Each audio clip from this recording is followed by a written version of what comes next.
like a locomotive, sipping, drinking Arizona. Mixtape just around the corner, did a lot in California. Can't wait to drop this on you. Yeah, they gon' have fun with that. Smash like Songam and my songs gon' break through like a running back. Hello and welcome back to the podcast that is always up to speed with Formula One. It is Sunday night, May 22nd, 2022. May long weekend here in Canada. Mark Daly, Mark Hamilton, here to break down all the action from an atypical Spanish Grand Prix. Mr. H, how the heck are you tonight? You look like you've been outside. Isn't it like a wonderful, beautiful, gorgeous weekend here on the West Coast? I can't get over how good it is. Maybe the first nice weekend that we've had here in the Pacific Northwest since last summer. We've seen everyone in the Midwest and in the eastern part of North America enjoying the sun. We've got a little sample this weekend. So it hasn't been hot, about 22 degrees Celsius, whatever that translates into America speak in Fahrenheit. I probably should have known. I apologize to everybody, but it's warm enough that we can be outside with a t-shirt. How's your weekend been, my friend?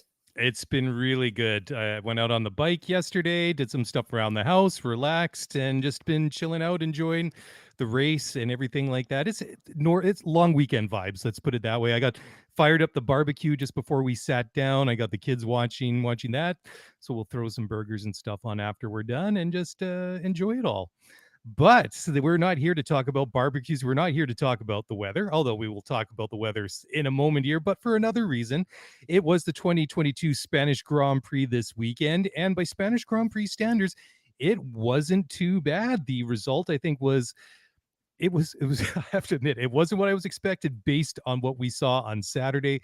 We saw Max Verstappen look like he was going to lay down a thundering lap and take another pole position, only to run. He just reported like a lack of power.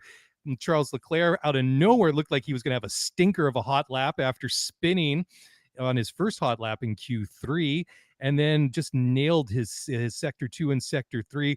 Eye-wateringly fast lap, sets up a front row of Max Verstappen and behind him, Charles Leclerc, that is.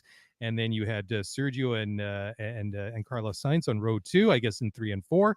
And it was quite a bit of action on the track because honestly, we don't see a lot of overtaking at Spain, but there was a lot of things going on. And it really was kind of a race that kind of flipped on its head a couple of times. Definitely. Qualifying was interesting for me, partly because I don't think we learned as much from free practice 1, 2, and 3 as maybe I thought we would have. I think we came into this race weekend and we talked a lot about it on our Thursday podcast that teams like Mercedes and Ferrari and especially Aston Martin brought this host of upgrades. And at least in the case of Aston Martin, that didn't seem to translate into any significant improvement in terms of classification coming out of qualifying. But you saw some positive things from Mercedes, and Lewis was particularly upbeat post-qualifying in a way that we really haven't seen from him this year. I think I've been particularly critical of his mood and his attitude this year. It seemed as though maybe there was a bit of a hangover from Abu Dhabi in terms of kind of his emotional states, but ultimately he came out of qualifying and he was very upbeat.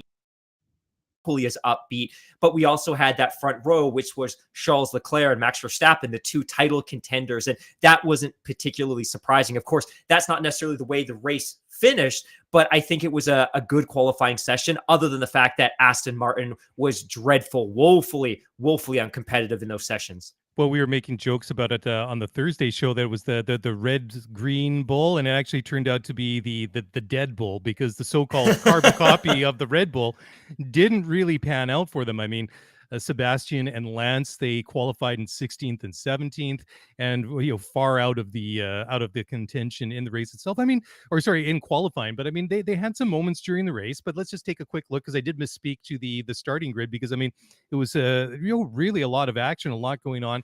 So row 1, you had Charles Leclerc and Max. Row 2 had Carlos Sainz and George Russell. Sorry, I flipped those around. Row 3 was Sergio and Lewis. Row 4, Valtteri Bottas and K-Mag. And then on row 5, you had Danny Ricciardo and Mick Schumacher. And Mick was an interesting one.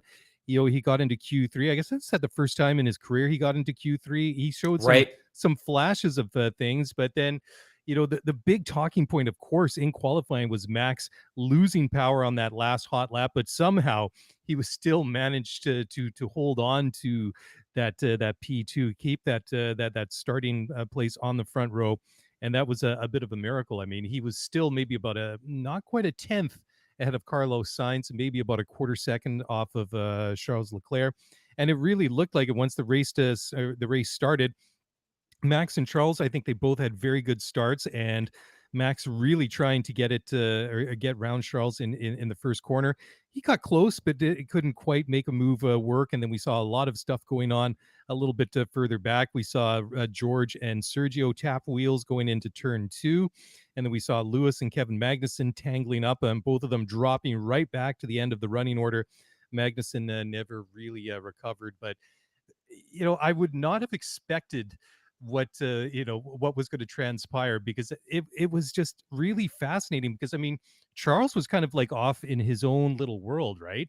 Because Max was having problems with his DRS, and I guess if this is another case to get rid of DRS, this would have been it, because it is a manufactured way to overtake. Max was pressing the button, nothing was happening. I thought it was particularly interesting. You see it in that first DRS zone along start finish. He'd press the button, nothing would happen, or the DRS would open and then immediately close. I thought it was quite interesting. But I mean, he could just not really get close enough to George. I mean, he would get a lot of speed, maybe going down that front straight, maybe get close to maybe try and or threaten to make an overtaking maneuver on George Russell. George would strategically move his car one way or another, and then that was that. I mean, but there was that really exciting series when Max actually did get him into turn 1. George did not back off an inch, and they basically went wheel to wheel through turns 1, 2, and 3. And then Max basically easing off going into turn 4, where we saw Nico and Lewis come to grief all those years ago. But that was some exciting racing between the two of them. I mean, hard racing. And I thought it was interesting that the stewards noted it. And I was just like, for what? They didn't tangle. Max ran a little bit wide into turn 3, but I thought to myself, if the stewards are going to take issue with that kind of racing, respectful, hard, but ultimately not touching each other, like, God help the future of Formula One. I love that moment as well, where the Red Bull team were on the radio with Max Verstappen, and they let him know he had closed the DRS. So if you didn't see the race or you weren't aware of what was happening, it looks like the DRS problems that Max was happening prior to the race trickled into the race, and either the actuator or the element itself, something wasn't working. So he would press to open DRS, and the wing either wouldn't open or it opened for a moment and close again. But there was that one moment when he was on that straightaway heading into T1, and they get on the radio and they told him, Max, you closed it. And he's like, I closed it because I pressed the button 50 beep times. And I thought that was fun. I thought that was a good moment. Again, maybe you can unpack from that Max gets a little bit heated and a little bit frustrated sometimes. And I don't think he necessarily drives well when he's under pressure. But I do agree with you in the sense that it was interesting to watch what Formula One is like when you have two top tier drivers and top tier cars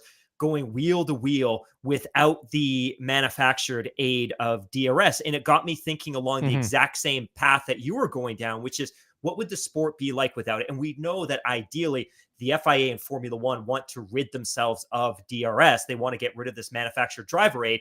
They're just not comfortable or confident enough in the design of the car yet that they feel they can achieve that. And since 2011, DRS has really been designed, and I quote out of an ABC article from Australia, but they really talk about the fact that for the last decade, it's functioned as something of an equalizer, that it's designed not as a weapon, but rather it's designed simply to compensate for the fact that if you're following a car in front of you, all that dirty air is causing significant disruption to your car. So it's designed to simply offset that negative gain in terms of airspace. I think this year it's been a little bit more of a weapon. To me, I would love to be rid of it. But to that other point as well, there really is only one true overtaking opportunity with DRS in this track, and it's T1 after that long straight. This track just isn't designed in such a way that there's any other effective DRS zones. But I also do agree with that comment that you make about Max and George Russell going wheel to wheel. I thought that was some fantastic world-class racing. I don't know that it necessarily justified being noted, but I also think that George Russell had been waiting for this moment. Obviously, he's raced against Max Verstappen before, but never in a meaningful way and never in a Mercedes. Obviously, he's been out there with Max, but he's been in a Williams car and he's been a back marker and he's been overtaken. I thought this was a really, really important moment for George Russell because he had this opportunity to establish a benchmark, a baseline, send a message to Max. And that message is, look, if we're going to be in near equivalent cars and we're racing, I am not going to give up that position. And you are going to have to fight hard to get that position from me. And I think it said a lot about George. And you know what? I don't know if we want to go there yet, but I think George has been a phenomenal driver this year, maybe the driver of the year in some ways. He's been a total surgeon. And I think that battle with Max says an awful lot about where George Russell is in terms of talent relative to the rest of the field. Let's go there right now. So let's run down the final classification. Spoiler alert for those of you that complain that we divulge the race results when we do our race report. This is the, if you're waiting for the next season to DTS, you're SOL. But anyways, pun intended here. So P1 was Max Verstappen leading home his teammate Sergio Perez. George Russell getting onto the podium for Mercedes. Carlos Sainz coming home fourth. Lewis Hamilton fifth. He would have had fourth if he didn't have to ease off there with some overheating issues right at the end. Valtteri Bottas, P6. Another guy that I think has had a pretty good season so far, considering the car that he's driving. Esteban Ocon in P7. I think Esteban, another driver that flew under the radar a little bit on Sunday.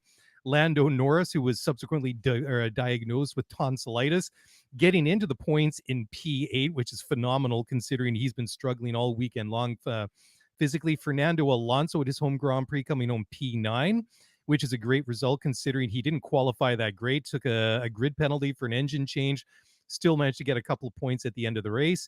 Yuki Tsunoda rounding out the top 10. Now, so George gets onto the podium. Lewis comes home P5, which is a phenomenal result considering he ended up basically second from the back after that tangle with Kevin Magnussen in turn 3, and then having a puncture and having to go in and change his tires. However, I know that the fan of the day is a fan vote, or sorry, driver of the day is a fan vote. I think that if justice was served, it should have gone to George Russell rather than Lewis Hamilton. I mean, Lewis, sure, okay, he went from the back to P5. But George, he fought with those Red Bulls all day. He fought off Max Verstappen for a long, long time in that second phase of the race. I mean, ultimately, he was passed kind of like he was standing still after the second round of pit stops. But I thought that it was just, from end to end, I thought it was a fantastic drive from George Russell. And my wife even said during the race, she said, Lewis is going to get driver of the day. She said it should be George. And I said, I totally agree. But, when it's a popularity contest, that's always going to be maybe not the true result. But in my opinion, I thought George deserved it. He was calm. He was collected. I thought he drove a phenomenal so he had a phenomenal strategy fighting off Max and just sticking to what he was going to do, knowing that eventually he was going to get past. I was a little bit disappointed that some of the key overtakes actually happened when different guys peeled off and went into the pits, but hey, it is what it is.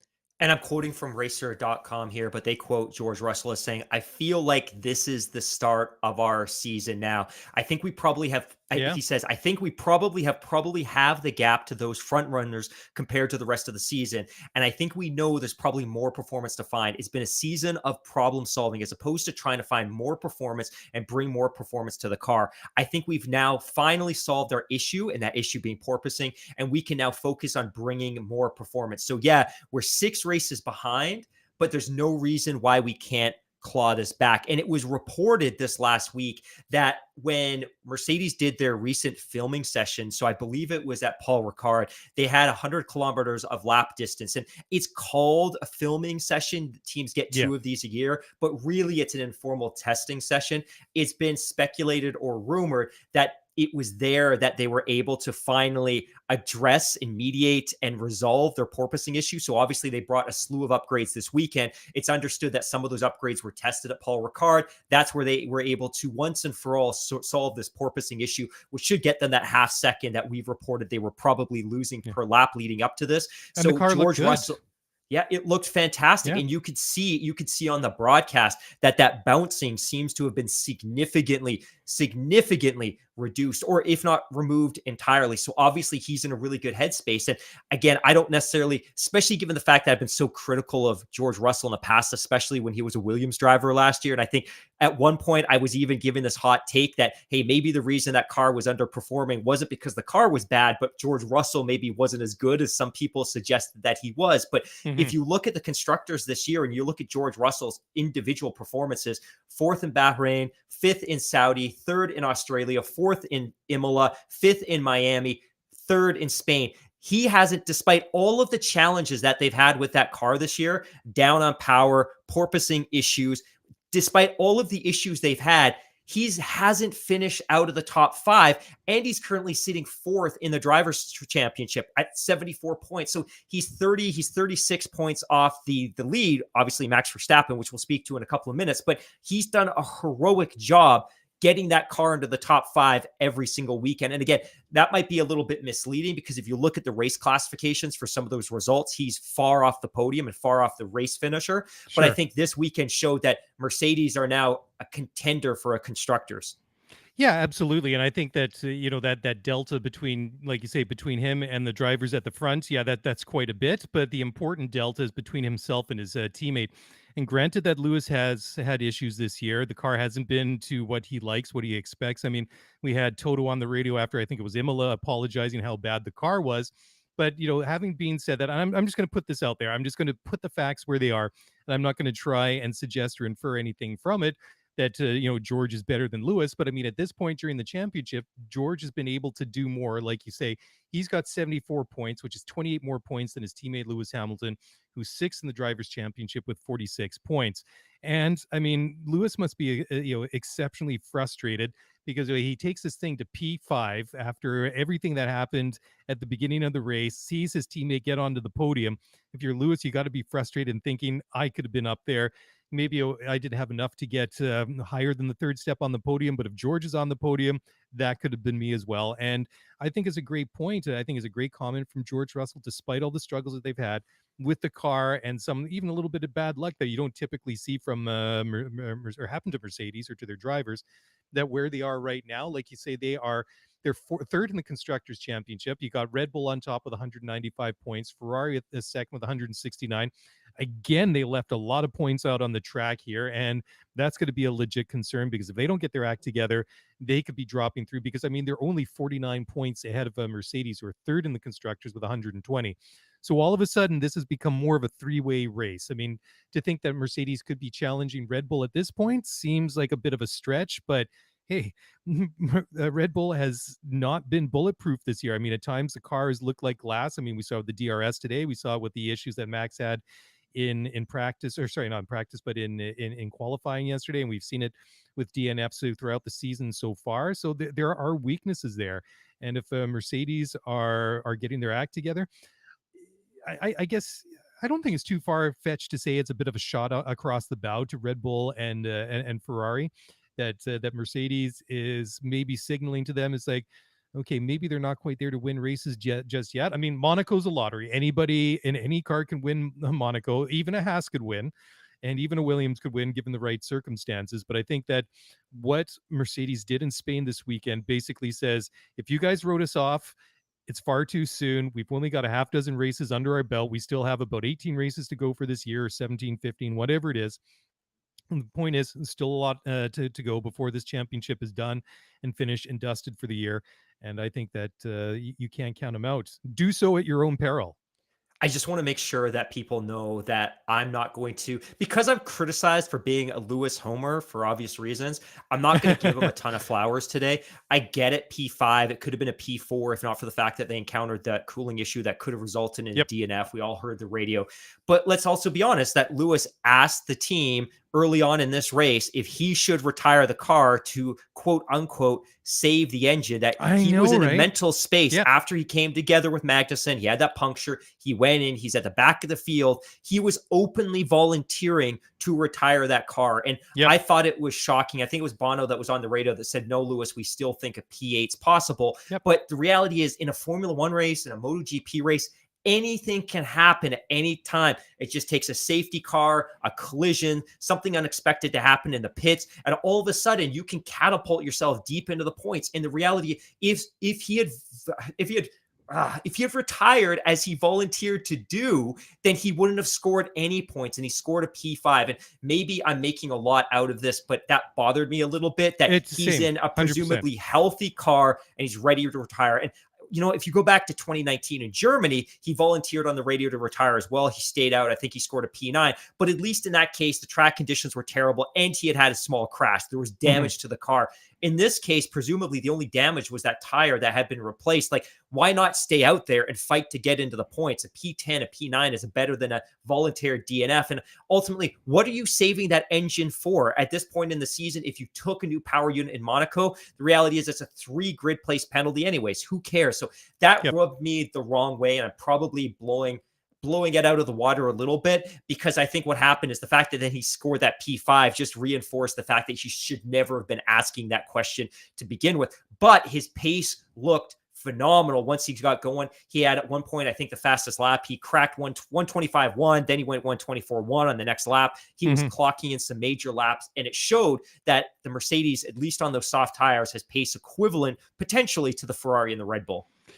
Yeah, you know what? That comment bothered me as well, because it just seemed that, I thought to myself, well, if he's not contending for a win, does he not want to be out there? Because, I mean, let's face it. I mean, he's not used to being running in the middle of the pack, and then where he was at the start of the race. I mean, things like that happen. We saw that a couple of weeks ago. I mean, we were talking about after Imola with Ricardo and Sainz, tangling at the chicane there, because we made, I think we were talking about the time that if Sainz had not qualified where he did, he would have been further up the grid, away from some of the shenanigans that you see at the start and stuff like that. And that's a position that Lewis is obviously not used to. I mean, of course, it's not all to do with him. It's a little bit to do with the car. I mean, it's a combination of things, right? But it just, like you say, I mean, it rubbed me the wrong way as well. I didn't really expect it from him, but it's good that the team, told him that he should stay out there, that they felt like a P8 was at least possible. And the way that they scheduled those pit stops, I mean, it paid off for them and then some. I mean, they were expecting a P8, they got a P5. And if things had just worked out a little bit better with the cooling issues, like you say, it could have been a P4. So, I mean, that's not really too horrible at all, considering where Kevin Magnussen ended up after it was all said and done. But it really is interesting, though. I mean, we see how Mercedes has gone up in the Constructors' Championship. We see again how Red Bull and Max have flipped the tables on Ferrari. I mean, that gap coming into the championship in into this race in both championships was virtually nil. And now Max is he's 6 points ahead of Charles in the Drivers' Championship. Max has 110 points compared to 104 for Charles. Sergio is third with 85. George 74 for fourth, and Carlos Sainz fifth with 65. But yeah, it's a little bit crazy, like considering how it's really flipped around. And again, looking at what happened to Ferrari this weekend, I mean, Charles was off all by himself. I mean, I'm not 100% convinced had Max been able to get past George Russell in that first phase. It was really interesting how after they had that second round of pit stops and they changed tires, just how much how much speed Max had, and then just the way that he was carving his way through, and that pass that he made on Valtteri Bottas around turn, what was it, 11 and 12, before you get to that short section going into the chicane, passing Bottas on the outside on a part of the track where I don't think we've ever seen anybody pass in probably modern Formula One. That was great. That was that was really cool to see. And I mean, in general, I mean, this isn't really a race where we see a lot of overtaking anyway. So I don't really know. I haven't had a chance to look up the stats to see how many overtakes we saw this year compared to last year and years gone by. But there was plenty of action on the track to keep us interested, and plenty of things happening, even if it wasn't, say, overtakings per se. But I guess a couple of the big moments as well was early in the race when Carlos Sainz, managed to put it into the gravel again. And I couldn't help but think, oh boy, here's Carlos, it's just, he's in his favorite place again, just like in Australia, just like in Imola. But then just as I'm sort of, thinking and trying to figure out what's going on with Carlos Sainz, Max Verstappen does the same thing in turn 4, runs a little bit funny going into that corner, goes into gravel himself. And it turns out that there was a bit of a tailwind shifting into a crosswind was making it a little bit unpredictable for a couple of cars. But it was really surprising the way that Ferrari really snapped around, and very much like we saw with Charles in qualifying going into the chicane. It's just like when that car starts, when you lose the rear end on that Ferrari, it really just takes off and keeps going. But I mean, he kept it, he's managed to keep it out of the gravel, or get out of the gravel, I should say. And then the same with Max, but Max, I think, recovered a little bit better than Carlos. But that was a bit of a weird moment for both drivers, don't you think? Yeah, definitely. I was listening to the Grid Talk podcast earlier today, and somebody had made a comment about the fact that Carlos's season might be unraveling a little bit. And I'm not sure, maybe in the emotion of the moment when he went off, I felt that way. And I don't know that I'm totally confident I don't necessarily disagree with that, but it Hmm. wasn't a great race weekend for Carlos. Ultimately, he qualifies on the second row with 119, 166 in Q3, but he has a terrible start once again. And as much as we can blame that the tailwind and the crosswind for pushing him off track or contributing to the back end breaking and him ending up in the gravel, ultimately he had a terrible start. And it's not the first time we've seen him beach a car this year. And at least this time he was able to keep some momentum, so he didn't stop and he was able to get himself out of it. And there was a lot of applause and appreciation for the fact that he managed to finish a P4 in a kind of revenge drive or a comeback drive or a recovery drive. But Yep. ultimately, that recovery drive should never have been necessary to begin with. And people are pointing to the fact that, hey, Max did the same thing. And I get it. Max probably didn't make a mistake. He doesn't make a lot of mistakes. Maybe there was something environmental that drove both of them off. But ultimately, I do blame Carlos for the fact that his team needed him today. Obviously, we expected Charles Leclerc to win this race. He should have won the race. He would have run the race. Some reliability gremlins ultimately got him. But the reality is Carlos needs to find himself in a better position during the race so he can maximize points for this team. And he simply didn't do that today. And if you look at his championship so far, he's obviously had a couple of high profile retirements. We criticized him to no end the last time he ended up in the gravel, but I think this team needs to see better from him. Today could have and should have been the perfect opportunity for him to score his first race win. And I think that would have done a ton for him from a mental health perspective, because I Hmm. think it's probably starting to weigh on him that his teammate continues to win races this year and contend for race wins, and he keeps ending up retiring. And I get it. He's had a couple of good drives, but his team needed so much more from him today. And this weekend ended up being a horror weekend for Ferrari. Obviously, Charles qualifies on pole. He retires due to reliability gremlins. We're still waiting to hear what exactly those were. Carlos Hmm. scores on a third place start on the front row. He finishes P4, but only finishes P4 because Lewis runs into cooling issues. He probably should have been P5, but that was a recovery drive. I think Ferrari are probably a little bit frustrated, and I think probably no one's more frustrated about his performances thus far than Carlos is, but they need better from him. That mistakes like that aren't excusable at this point in the season. Well, I mean, we've got 16 races to go now, right? So we 22 race season. We got a half dozen under our belts, and the thing is that Ferrari's already had two bad weekends. They had one here in Spain. They had a bad one a couple of weeks ago in Imola. And if you want to, I mean, everybody's going to have a bad weekend. Every driver's going to have a bad weekend. Every team's going to have a bad weekend.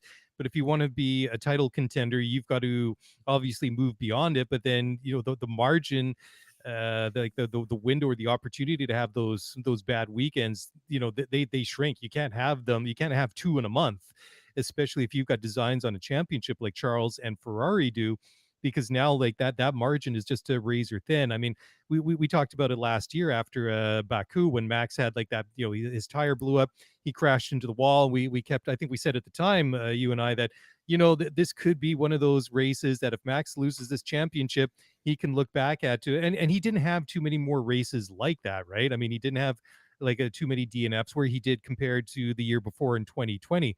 But now you look at, say, Charles in 2022 with a half dozen races under his belt. I mean, he's had some phenomenal races. He's had some good good results. He's had some very good qualifying sessions. But I mean, he's also had two DNFs when he's been leading the race and should have won both of those races, right? So I Definitely. think that they got to be really, really concerned if you're Ferrari. And also, his teammate, Carlos Sainz, like you say. I mean, he's just got to get it into the right headspace, because I think they were even talking about it on Sky, that I think Martin and Crofty were basically saying the same thing, is that he needs to kind of hit that groove and have a couple of really good races, and really get really get back on the horse. But it's just unfortunate, and I'm kind of glad in a way that Max had his moment as well, because I think if you're Carlos, if you were the only car that had that incident, you ended up in the gravel, then that's going to weigh on your mind. But if Max has the same issue at the same corner, that might be a little bit of a weight off of his shoulder. Carlos might be thinking to himself, well, it happened to me, but it also happened to Max. And we all know how good Max is. He's the reigning world champion. He's one of the best drivers on the grid. He had the same issue happen at the same time. So, it could help him a little bit in that respect. But, Ferrari, I have to worry about them a little bit. But I mean, just in general, regardless if it's Ferrari, Red Bull, or Mercedes, pardon me, they've all sort of struggled a little bit with gremlins so far this year. And I think that just makes it a little bit more interesting when it comes to the championship. And if the Mercedes can kind of build on the weekend that they have, or that they had, I think that they at least they have to walk away. We got a podium. Lewis's result was good. It could have been even better.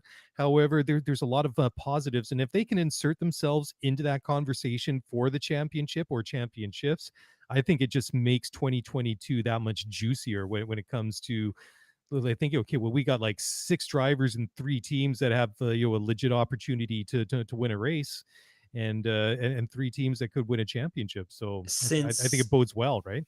since Imola, Red Bull has been rock solid. Since Imola, the last 3 races, they have scored 3 race wins, 2 second places, and a 4th place win. They are 4th place finish. They are looking incredibly solid. In the last 4 races, Ferrari has scored 3 retirements. In so many ways, Ferrari has left the door open for a Mercedes resurgence. And I think if we look at the post-race comments from Toto Wolff and Lewis Hamilton and George Russell, they believe that that car is now near or at an equivalency to that Ferrari. Ferrari may really, in so many ways, and I apologize for the terrible cliche, they may have shot themselves in the foot here, because they left that door open. And right now there is almost 30 points, 27 points between Ferrari and between Red Bull. There's still a whopping 49 points between Mercedes and Ferrari, but that gap should be significantly bigger than it is. And you talk about the fact that we're 6 races in, there's still 16 races left for Mercedes to start building. And I think what George has done so far is a monumental job of scoring points when maybe he shouldn't have been scoring as many points, and continuing to cling to the cape that Ferrari has been wearing so far this season, and it puts them in a really good position. So right now, Mercedes is 120 points. We should expect more from them. It looks like the upgrades have been effective. It looks like the porpoising should be effective. They could possibly bring a refreshed power unit or add a new power unit to the pool in the next couple of races. I feel like Mercedes is now in a really, really great place. And if Lewis is in a great headspace, and it sure sounded like he was this weekend, with the exception of that one radio call, this is the team that Ferrari should definitely be worried about. Because if Ferrari is looking to contend with Red Bull for either a driver's title or a constructor's title, well, they could start splitting points with Mercedes. In fact, Red Bull could start splitting points with Mercedes. So what we could now see, and it's far more likely than what we were looking at this point last year, is we could really now see a 3-team fight for the constructors. I don't know that Lewis or George are going to be in a position to contend for a driver's title, but certainly we could have 3 teams battling down to the wire for a constructor's title this year. That would be exciting. But, I was thinking as you were talking there, the kind of vibe I'm getting from Ferrari right now is kind of like a 2017, 2018 vibe. And maybe it's not Seb fighting Lewis, and it's not Ferrari v Mercedes. It's kind of like Ferrari v Red Bull and Charles v Max. But I kind of getting that vibe right now. I mean, like Seb that year in 2018, especially, I mean, it was going back and forth between himself and Lewis that first half of the season. Second half of the year, after especially after Spa, going to Italy and then Singapore, and it went downhill from there. But I mean, the first half of the year kind of seesawed back and forth, and it was really exciting. But ultimately, it was Ferrari and Vettel that they kind of let themselves down. It seemed whenever I guess I could use any number of cliches here, but whenever the stakes were really, really high, it was Mercedes that always came through. It was always Lewis that came through. It was always Bottas that came through. And whenever, the stakes were high, it was Ferrari or their drivers kind of let themselves down. I mean, and that was kind of like, Raikkonen sort of in his tail end of his Ferrari career. He was kind of there, but he wasn't really pushing Vettel, and he was just kind of doing his own thing. But Vettel, I think he fought really, really well, and they had some really, really good moments, but they just weren't able to perpetuate it. And the second half of the year, compared to where they were at the beginning of the year, yeah, they just kind of faded it away. And then it was a season that I think really had. I think you can look back at it and fairly say that that is one that got away from them. And who knows? I mean, the chapters, all the chapters in this book for 2022 are still to be written, but certainly there's a lot of red flashing lights going off at Maranello over what we've seen through the first half dozen races of the season, both with the car, both with the drivers. Well, maybe Charles, or sorry, more Carlos than Charles, but I think you have to be concerned if you're Ferrari. Definitely. They looked so solid in those first two races, a 1-2 and a Mhm. 2-3. They still scored that race win in Australia, but obviously they had a retirement which hampered their overall efforts. I don't want to flash back to 2018, but I agree that this has shades of that. And it's earlier. If I recall Mhm. correctly, I think Ferrari was much more competitive, much deeper into that season, at least a race or two following the summer break. But it wasn't a sure thing that year that Lewis Hamilton was going to win a driver's title and that Mercedes were going to win a constructor's title. It looked like Ferrari was not only on par with Mercedes, but that they had a significant advantage from a power unit perspective. And we all now know, and of course you go into 2019, you add Charles Leclerc to the mix and the team just falls apart chemistry wise. But this year it's a little bit disconcerting. And you're right, Charles Leclerc this year has looked like a world champion the way he's been driving. And it was heartbreaking today as well to see that moment when he suddenly lost all of that power from that power unit. And you knew there was no recovery drive. There was no coming back from that. There was no pit stop that was going to cure that ailment. So it was a little bit heartbreaking in that moment, but it was especially disappointing that his teammate Carlos Sainz hadn't positioned himself in such a position that he could then kind of swoop in and capture as many of those points as possible to preserve something of a weekend for that team. Yeah, absolutely. I thought it was really interesting too when you saw Charles get out of the car. I mean, he just looked like he looked emotionally shattered. He looked very, Yeah. very just, ugh. Like it just like he couldn't believe what happened, and you could tell he was really, really disappointed. I mean, you got to give the guy props because that Q3 lap that he threw down there to take pole. I mean that was phenomenal because I mean his sector one time in that final hot lap just was not on the pace, and then somewhere in sectors 2 and 3 he just nailed it. He went purple in 2 and 3, and he just smoked everyone. I mean, he deserved that pole. I mean, ultimately we'll never figure out what Max had left for an answer because obviously he never got to throw down that second hot lap. But I mean, Charles, I mean, he was up against it, right? I mean, he spins coming into the chicane for his first hot lap in Q3. So he doesn't pull that off. He's got to go back in and change the tires. So he gets one opportunity to throw down a hot lap and he does it. And I mean, that was a great response. I mean, that proved to me that Charles Leclerc, not that I've had significant doubts about the mental fortitude of Charles Leclerc, but I think that he really, really did a good job in the face of some really big pressure to get that done. And ultimately, I think that's going to make it more disappointing for him. But let's move on now. Oh, sorry. Did you want to say something to that? Because I Yeah, I wanted think to. the only thing I wanted to add, and I promise I'll make this quick, as I'm sure All you're good. looking at All the good. clock. The only other thing I really like to see today is after he went into the garage, he made time to go and hug every single Yes. person in that garage, every mechanic, every team member, every media person went up, shook hands with Matteo Binotto. I thought that was a really great reaction. Maybe that's not the reaction that would happen if this is race 18, 19, or 20, and he's separated from the drivers' championship by 20 points. But I thought that was a nice reaction because I think for a lot of drivers in that moment, your frustration lays with the team. I'm out here. I put this car on pole. I am leading the race by an ungodly amount of time, and the power unit fails on me. That I'm going to point my finger, at least in my head, to somebody at the factory or somebody in the garage. The sensor wasn't connected properly, whatever the case may be. But I thought it was endearing to the team that he made an effort to go and hug every single person. Yeah, I think that was like a real good indication of like just how they all are functioning as a team. So I mean, hopefully for them, they can overcome some of these issues, the mechanical gremlins that they're having with the car, because it would be a shame to see them robbed of the opportunity to challenge for a title or win a title or titles just through some of those things. But hey, that's Formula One. I mean, you pretty much have to be perfect, or you know you're going to be crying come the end of the year. I mean, I don't have really much more than that or to add to this discussion. Even that other than that, Charles said that they can't afford to have any more DNFs like they've had this weekend and recently. Now, the next thing I wanted to talk about was Sergio Perez saying that he believes it's time for them to talk, and that he means that they himself and Red Bull after the basically he had to swap around or not race with Max Verstappen.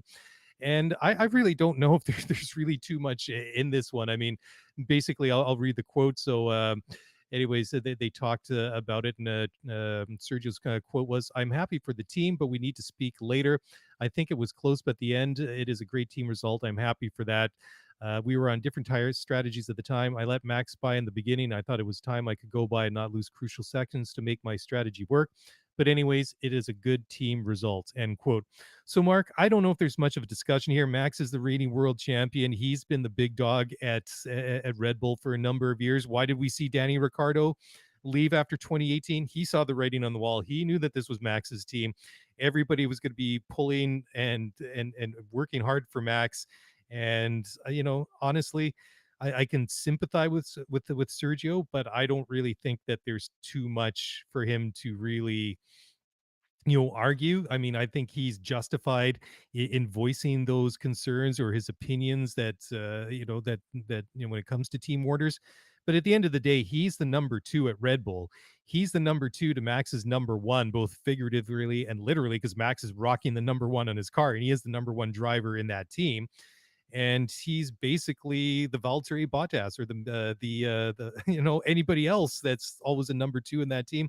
He's going to get his chance to win some races from time to time. He'll get chances for podiums, but ultimately this team is always going to favor Max Verstappen. And sorry, Sergio, that's just the way it is. Yeah, and if he didn't know that he wasn't the number one driver coming into this race weekend, he definitely does now. I think if he has any reason to have a little bit of scorn for the strategy team at Red Bull, it's perhaps only that one moment where George was putting that amazing defense on Max Verstappen and Max's DRS was down and Sergio Perez was on fresher tires with significantly better pace. I think maybe that's the only moment in the race where there should have been or could have been a little bit of authentic discord between Sergio and the team. Maybe in that moment when you have better pace than your teammate and your teammate can't get past the Mercedes in front, maybe you give him a shot so at least he can get in front of Russell and put some distance between him and the Mercedes. Ultimately, that didn't happen. But in terms of giving up that spot late in the race, that was always going to be what was going to happen. And I know a lot of people shed an awful lot of tears on F1 Reddit and F1 Twitter about this having happened. But what did you expect was going to happen? Did you expect that they were going to allow the two of them to race and use up crucial tires and put crucial componentry within those engines to let them race and then possibly make contact and sacrifice one or both of their races? It was never going to happen. That in that position, if they're trailing that close together that late in a race, they're always going to give the position to Max Verstappen so he can build on his championship lead. They were never going to allow them to race. I think the only moment of authentic discord for Sergio Perez, like I said, would have been that moment where he was trailing Max and Max couldn't get past George because George was putting up that epic defense and Max's DRS wasn't functioning correctly. Maybe in that moment you let him through, but I think it was pretty clear and has been pretty clear all year that this team is all about getting Max a World Drivers' Championship. And you saw that last year. Even the strategy decisions they were making over the last 4 or 5 races were never about scoring a constructor's title. It was always about that driver's title. Yeah, 100%. And I mean, this year is all about winning another. It's about winning constructors title, but it's also helping Max defend that world championship. Right. I mean, that's what it is. And I can understand why Sergio would be. I totally respect and understand his point of view. But I mean, he is to Max what Valtteri was to Lewis all those years. So. that's just what it is. But I meant to say this a little bit earlier on. We were talking about Max and the DRS, and talking about he hit the button like 20 times or whatever, like that, 50 times. When I heard that during the race, I said to my wife, said, if you're like walking around downtown, you see somebody standing to trigger like the pedestrian signal, I bet you Max is that guy that presses the button and the light doesn't change right away. He sits there and presses it like 40 other times, and it's like, oh, come on. It's just like, I think he's kind of like that. And I think Martin Brundle said something about the time that Max was racing mad. And I went and checked on F1 Live, or F1 TV Pro, I should say, that I went onto Max's comms, and he was getting a little bit kind of frustrated for sure. I mean, there was like an awful lot of dead air as well, but it's like every time Max got on the radio for a little while there, you could absolutely hear the frustration in his voice. Okay, so we talked about the big teams. Why don't we talk about some of the other ones? I think that if it's our judgment that the driver of the day was between Lewis and George Russell, I think that we should at least give some honorable mentions here. I think that Esteban Ocon, who started or qualified 12th and finished 7th, deserves an honorable mention. And then so does Fernando, who started dead last after that engine change and grid penalty. P9 deserves a honorable mention. I'm still so surprised how popular Fernando is. Did you notice during qualifying, every time he was on the track, there was like this big wall, this big wave of cheering that followed him around the track? And not quite so much for Carlos Sainz, who's also Spanish, who's driving for a team that has a very competitive car, who has a chance to win that race, and is driving a Ferrari. The reception was not quite the same. I thought it was interesting. And then I think that if the main two protagonists or contenders for driver of the day were Lewis and George, I think the number one honorable mention has to be Lando Norris, who was just in miserable shape all weekend. And like I said at the top of the show, was subsequently diagnosed with tonsillitis. To come home in P8, I think you got to give him some props there for struggling through that. I mean, it was also 37 degrees air temperature. I'm sure it was a lot hotter in the car, and to be feeling physically miserable, on top of that, I think you got to give a little bit of love to Lando Norris. Definitely. I think that was a nice call out for Fernando Alonso. Obviously, he didn't qualify particularly well, despite this being his home race. And obviously he's adored, and there's always a huge pro turnout for Fernando Alonso when he's back in Spain. But he ultimately started pretty deep in the order because he took a fresh power unit. So that may have been a bit of an advantage, but ultimately he did look fantastic. He looked very, very racy, and both him and his teammate, Ocon, finished in the points, which was nice to see. I think the other flip side of that coin, when you're talking about McLaren, is Daniel Ricciardo. I think that this race in so many ways encapsulates everything about the 2022 championship for him, which is just pretty miserable. That ultimately he qualified okay, but he finished well outside of the points once again. And if you look at his finishes so far this season, despite the fact that he's in a very capable Mercedes-powered McLaren, he finished 14th in Bahrain, retirement in Saudi. He finished 6th in Australia, his only points finish of the season. He finished 18th, 13th, 12th. He has 11 points on the season. He looks miserable. And I think if this continues, unlike last year where we talked about the fact that, hey, he's adjusting to a new team and a new power unit and a new car and a new chemistry and a new engineer, I think that a lot of the benefit of the doubt that Daniel Ricciardo had last year is gone. I get it. It's a new car, but he was involved in the development of this car because he was with the team for the entire year preceding the start of 2022. I think there's reason now to be concerned about Daniel Ricciardo. And you talk as well about the fact that his teammate was qualified with tonsillitis. Did I say qualified with tonsillitis? Was diagnosed. He did not qualify into tonsillitis. He was diagnosed with tonsillitis. His teammate was wretchedly sick, arguably shouldn't have started this race at all, but still finishes P8 and brings home some valuable points for that team. So I think we got to keep our eye on Daniel Ricciardo this year, because so far the campaign's been pretty miserable. Yuki Tsunoda finishes 10th in the points. Great finish for him. Pierre Gasly, after coming off a really strong 2021 campaign, finishes 13th. He hasn't been in the points now since Australia. The back half of his season so far has been pretty miserable. And I think within the Red Bull family, they're going to start having to ask some pretty difficult questions about what the future of the drivers are for that team as well. Yeah, no, totally. And just one other thing, just to add a little bit of context to the McLaren issue there. Lando has 39 points. He's seventh in the drivers' championship. Ricardo 11 points puts him 12th in the championship. I mean, he's Wow. right in there between the AlphaTauri drivers, which is kind of whereabouts you would expect to see them when it comes to the championship. Anyways, another team, just so we start to wrap it up here slowly, Mark, is. I think that was another good weekend for Valtteri Bottas. I think that he's doing some pretty decent things in that Alfa Romeo.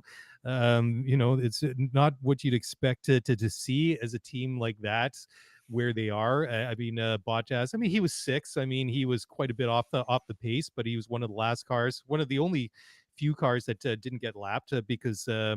Max lapped everybody up to and including Fernando Alonso in P9. So Valtteri, I think he had another pretty good weekend out. I mean, I think he's right about where he should be, but compared to where that team's been for the last couple of years, I think that's quite a positive development. I mean, certainly, I think with Zhu Guan Yu and Valtteri Bottas, I think they got a pretty decent driver pairing. And not to hate on Kimi Räikkönen, I like Kimi when he was in his prime, but I think that's what that team needed was a driver that still had something to or still has something to offer. I think that Kimi probably hung on for a couple of seasons too long. But another team I think that left a lot of points out on the track are going to go away. Doing some navel gazing or whatever it is when you're upset and disappointed. Has to be Haas. I mean, they qualified very well. K-Mag qualified in eighth. Mick Schumacher qualified in 10th. At the end of the day, it was not a great finish. Mick Schumacher didn't finish in the points. He finished in P14, one lap down. Kevin Magnussen, after tangling with Lewis, just puttered around at the back of the running order the entire afternoon. He finished in P17. So, I mean, they look pacey. They look good in qualifying. You had to think that between the two of them, you would have think at least Magnussen might have gotten some points out of this one. So they go home empty-handed. And a very disappointing afternoon for the Williams drivers and for Aston Martin. Aston Martin, obviously, they had that big upgrade package and all that criticism a couple of days ago that they've basically got a carbon copy of that of the Red Bull. And there were some discussions about are there some IP infringements, what with the I forget his name now, pardon me, their new designer who used to work for Red Dan Bull. Fallows. So yes, thank you very much. So there's that, and you and I were joking about it. It's more of a Dead Bull than a Red Bull, but it's a new car, and as long as that there aren't any infringements when it comes to the rights associated with the Red Bull IP, then there's nothing wrong in copying somebody's concept and your own take on that. I mean, it kind of goes back to the pink Mercedes when it was the Racing Point a couple of years ago, but they're going to need to get it sorted out. I mean, Vettel wasn't too far off of the points. I mean, he was just behind Yuki at the end in P11, but again, P11 is still no points, so they got to be disappointed from that. Lance tangled with, I think it was Pierre Gasly in turn one and got turned around, and that was kind of an anonymous race weekend for poor old Lance Stroll. I mean, neither of them qualified very well. Lance only qualified P18. And Seb, he qualified in P16, and of course, with all some of the changes in the in the penalties and stuff like that, they started 16th and 17th. So, not a great start to the weekend, but who knows what they can do with this car from here. So, sorry, go ahead. No, I was just going to say we should probably show a little bit of love to Nicholas Latifi as well. He's out qualified by a quarter of a second by his teammate Alex Albon, but he ultimately finishes ahead of his teammate, which is probably something that's very, very good for his self-esteem and kind of emotional well-being right now. So that was nice to see. Obviously, Nicholas Latifi, a really good guy. And finally, do we have enough time to do a quick fantasy update? Because the by all fantasy means, go for it. Update just came in, and I've been telling people that it's far too early to give up on your fantasy team. I know we're 4, 5, 6 races into the season. The championships are still very, very much up. So right now, Jesse H., who has been rocking the show for the past month and a half, is fallen out of the top 10. And I'm going to run down real quick. So, really?